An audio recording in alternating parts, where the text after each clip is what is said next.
رسوله النبي الكريم أما بعد فقد قال الله تبارك وتعالى في كلامه المجيد والفرقان الحميد أعوذ بالله من الشيطان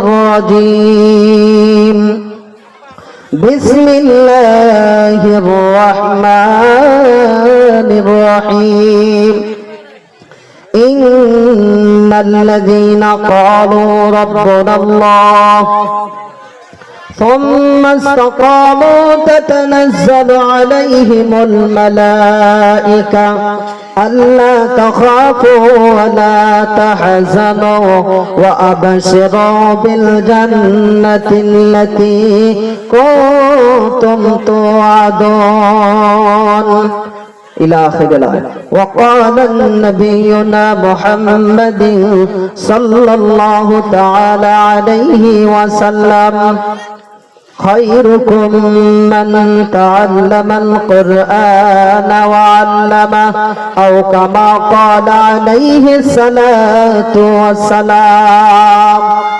আলহামদুলিল্লাহ। আমরা একটু সবাই জোরে বলি আলহামদুলিল্লাহ, আর একটা আওয়াজ করে বলি আলহামদুলিল্লাহ। হাজারে দরুদ ও সালাম বিশ্ব নবীর উপর বর্ষিত হতেই থাকুক। আমরা সবাই জোরে বলি আমিন, আর একটা আওয়াজ করে বলি আমিন। যাই হোক, আমার ভাই আমার বন্ধু এখানে বসছি, নিশ্চয় একটা উদ্দেশ্য আছে না নাই? জোরে বলেন, উদ্দেশ্য আছে না নাই? এই উদ্দেশ্য ভোলা যাবে? আপনি গুয়াহাটি যাবার চান, গুয়াহাটি যাবেন, গাড়ি যা চড়বেন। আপনি যেমন এই বালাজনত গেলেন, যে গাড়ি চড়বেন, বাসত যাও, বাসত গেলেও গুয়াহাটি পাওয়া যায়, ট্রেনত গেলেও গোলগঞ্জ থেকে গুয়াহাটি পাওয়া যায়, যায় কি যায় না? এখন যদি আপনি যদি যা গোলগঞ্জে যা দেখেন, একটা ট্রেন পূব পাহে যায় আর একটা ট্রেন পশ্চিম পাহে যায়। পূব পাহে গেলে গুয়াহাটি পাওয়া যায় না, পশ্চিম পাহে গেলে গুয়াহাটি পাওয়া যায়। জোরে কন, আওয়াজ করে কন। এখন যদি যে এখন যে ট্রেন চললে গুয়াহাটি পাওয়া যায়, তাহলে পশ্চিম পায়ে একটা আসিল যাওয়ার সাথে একটা মানে কুচবিহারের ট্রেন আছে, নিউ কুচবিহারের ট্রেন ডিমোটা, ওটা আসার সাথে সাথে কন বলে এটার চরম গুয়াহাটি ট্রেন চললে পাওয়া যায়, তাহলে এটার চরম কন। তো এই পশ্চিম পায়ে গেলে জীবনে গুয়াহাটি পাবেন, আওয়াজ করে কন পাবেন। ভাই এই জায়গায় বসছি, নিশ্চয় উদ্দেশ্য আছে। উদ্দেশ্য একটাই, আল্লাহ যেন রাজি এবং খুশি হয়। এ ভাই, এ ভাই বস, ভাল না লাগলে উঠি যাস পরে, কিন্তু এলা ওটা উঠি চেষ্টা করিস না। হ্যাঁ, বসো বসো, সবাই বসো। ভলান্টিয়ারের তো এই মাহফিলের মধ্যে ভলান্টিয়ারের কোনো প্রয়োজন নাই। যদি ভলান্টিয়ার ভাইরা আছেন, আপনারা যদি পারেন, আপনি এই যে দোকানে যেই ভাইগুলো আছে ওদেরকে নিয়ে আসেন, না হলে আপনি নিজে আসি বসেন। কথা কান ঠিক না বেঠিক? হয় তোমরা আইসো, নাহলে ওমাক নিয়ে এসো, দুইটার একটা। গণমন কোনো জায়গায় করেন না। আর যাই এখানে আসছেন বসেন ইনশাল্লাহ। তো যাই হোক ভাই, উদ্দেশ্য ভোলা যাবে না। আপনার আমার একটাই উদ্দেশ্য, আল্লাহ যেন আপনার এবং আমার উপর রাজি এবং খুশি হয়ে যায়। কথা কন ঠিক না বেঠিক? চিল্লায় বলেন ঠিক না বেঠিক? আল্লাহকে রাজি খুশি করাইতে কে কে চাই? দুই হাত তুলে আমার আল্লাহ দেখাই। আল্লাহ সবাইকে তুমি কবুল করো, জোরে বলেন আমিন। আমার বন্ধুগণ, আমার ভাইরা, ও পরদানের আমার, দুনিয়ার জমিনের ভিতরে এমন চারটা আমল আছে, যেই চারটা আমলের কথা নবী আমার বয়ান করে। যদি কোন উম্মতির কাছে এই চারটা আমল থেকে যায়, চারটা আমলের খাতিরে আমার আল্লাহ তাকেই কবুল করে নিবে।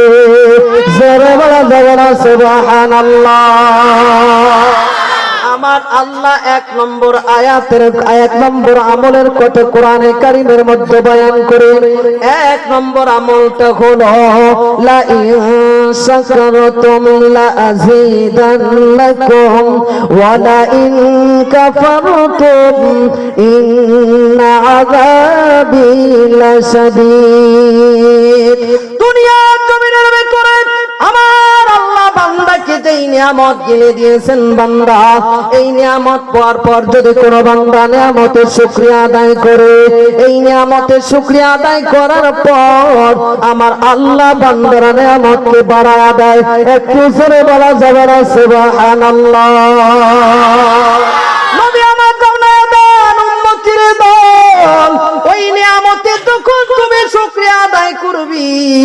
নিয়ামতের শুকরিয়া আদায় করার লগে লগে আমার আল্লাহ বান্দার উপরে খুশি হয়ে যায়। এক নম্বর আমলটা হলো আল্লাহর নিয়ামত পাওয়ার পর নিয়ামতের শুকরিয়া আদায় করা। সবচেয়ে বড় নিয়ামত হলো মুসলমান, সবচেয়ে বড় নিয়ামত হলো আল্লাহ পাক আমাদেরকে দিয়েছেন ঈমান। জোরে বলা যাবে না সুবহানাল্লাহ। এই ঈমানের কি নিয়ামত, এই ঈমানের কি হকটা আদায় করবা? নবী আমার জানায়া দেন যে ঈমানের উপর তুমি আছো, যেই ঈমান আমার আল্লাহ তোমাদেরকে দান করেছেন, ওই ঈমানের উপর অবিচল থেকে যাও, ওই ঈমানের উপর মজবুতি থেকে যাও, ওই ঈমান নিয়ে চলো, ওই ঈমান নিয়ে চলো। আর এমন ভাবে তোমার ঈমান নিয়ে চলতে হবে মুসলমান, তোমার গলায় ছুরি আসবে তবুও ছাড়বে না ঈমান। আমার মুসলমান বন্ধু, এক নম্বর হলো নিয়ামতের শুকরিয়া। শর্টকাট বলে যাইতেছি, সবচেয়ে বড় নিয়ামত হলো ঈমান। ঈমানের বদৌলতে আল্লাহ বান্দার সাথে সম্পর্ক হয়ে যায়, ঈমানের বদৌলতে আল্লাহর সম্পর্ক হয়ে যায় বান্দার সাথে। ঈমানের বদৌলতে মানুষ জাহান্নাম থেকে জান্নাতে চলে যাবে, ঈমানের বদৌলতে মানুষ জাহান্নামী হয়ে যাবে। মুসলমান, সাহাবাদের জিন্দেগির ভিতরে দেখো, ওই সাহাবা আজমাইন জীবনের মধ্যে সর্বপ্রথম ঈমানকে আনয়ন করার পর ঈমানের উপর এমন মজবুতি হয়ে গেলেন। মুসলমান, কত সাহাবাকে আগুনে ফেলা হলো, গরম তেলের মধ্যে ফেলানো হলো, শরীর দ্বারায় গরদান ফেলানো হয়ে যায়। কত সাহাবা না ঘরে মরে গেল, কত সাহাবাকে এমন করে চুলার মধ্যে তোলা হলো। মুসলমান বন্ধু, কত সাহাবা এমন অনিষ্টকর বস্তুর মধ্যে পড়ে গেল, এত তাদেরকে এত নাফরমান করা হলো, এত তাদেরকে লাঞ্ছিত করা হলো, এত তাদেরকে অবহেলিত করা হলো, এত তাদেরকে তাচ্ছিল্য করা হলো, কিন্তু কোন সাহাবা ঈমান ছাড়েন নাই। এমন কি বলে গেলেন, আল্লাহ আজকে যদি আমার একটা জান দিয়েছ, আজকে একটা জান ঈমানের বদলে চলে যাবে, আরো যদি তুমি যদি আমাকে হাজারো দান দিতে, আমি হাজারো জান ঈমানের জন্য দিয়ে দিতাম। জোরে বলা যাবে না সুবহানাল্লাহ।